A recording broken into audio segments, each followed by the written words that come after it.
Well, hey, leaders, good Wednesday to you. Hope you're doing well. I just think back on what a beautiful day yesterday was, and today is shaping up to be one of those days as well. So hopefully you'll have an opportunity to get out in this beautiful weather and just an opportunity to kind of press into the Lord during a season that, honestly, if we're not able to do that, if we're not abiding in the Lord, we can lose hope really quickly. So get out today, get out in the sun, enjoy a little bit of exercise, enjoy a little bit of a walk or a bike ride with loved ones or friends or family, or just with the Lord, and be sure that you're taking care of yourself and pressing into the Lord, who is our hope during this time.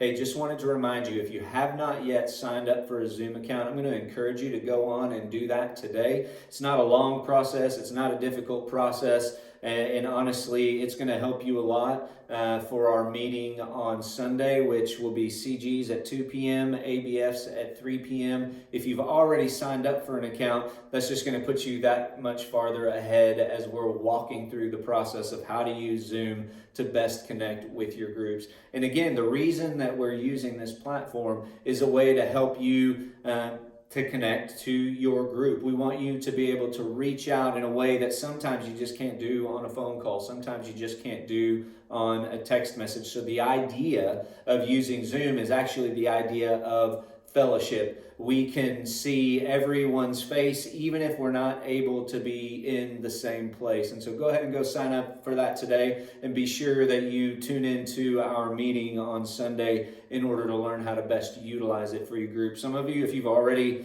scheduled a time for your group to meet, that's awesome. We still want you to come to the meeting because we want to hear about your joys and your struggles during this time, about being able to reach out and connect with your group. And so I'll see you all on Sunday in order to just talk about life and to talk about how things are going for you and your groups, and then to give you a little information about how to best connect to them during this time. So today we're going to continue our journey through the Psalms, and just as I'm reading and watching the news and I'm hearing the things that are going on around the world, I can honestly see how that outside of Christ, it would be easy to lose hope. I think a lot of people, as they see an uncertain economy, they see uncertain health things going on, they see uncertain job situations, they're just looking for help. If I lose my job, who's going to help me? If my health fails, who's going to help? If the economy crashes, who is going to help? And outside of Jesus, outside of the Lord, who is our refuge and who is our strong tower,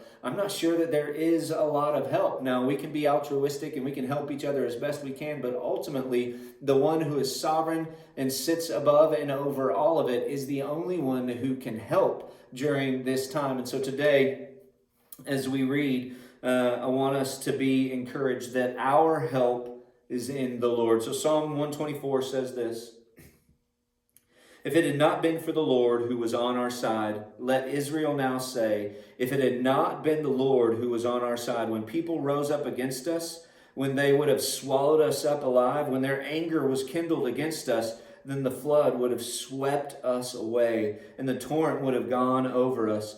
Then over us would have gone the raging waters. Blessed be the Lord, who has not given us as prey to their teeth. We have escaped like a bird from the snare of the fowlers. The snare is broken, and we have escaped. Our help is in the name of the Lord, who made heaven and earth." So listen, leaders. Today, I want you to be encouraged that our help is the Lord. And if it were not for the Lord, then the crashing economy and the uncertainty of jobs and figuring out where your next meal is going to come from, or figuring out whether or not your health is going to fail you, those things could be overwhelming. Those waves, they could crash over you, and those breakers could crush you. But at the end of the day, the hope and the truth that we have in the scriptures is this: that our help comes from the Lord. And just as he delivered Israel, and just as he has delivered you many times over, he is continuing to deliver you. And ultimately, listen, even if this situation and this season costs us our life, what we have gained in his presence in ever-increasing joy for all eternity isn't worth comparing what Paul would say is a light and momentary affliction. And so I get and I understand that for many of us, this doesn't feel light and it doesn't feel momentary. But the beauty is that even in the midst of this difficult and uncertain time, our help is the Lord. And I am convinced, just like Shadrach, Meshach, and Abednego, that our God is able to deliver us. But even if he doesn't, let us not bow to fear. Let us not bow to anxiety. Let us not bow to doubt, but continue to trust in the one who holds our lives and our future in his hand, the one who has never, will never fail. Love you guys. See you again tomorrow. Have a blessed day.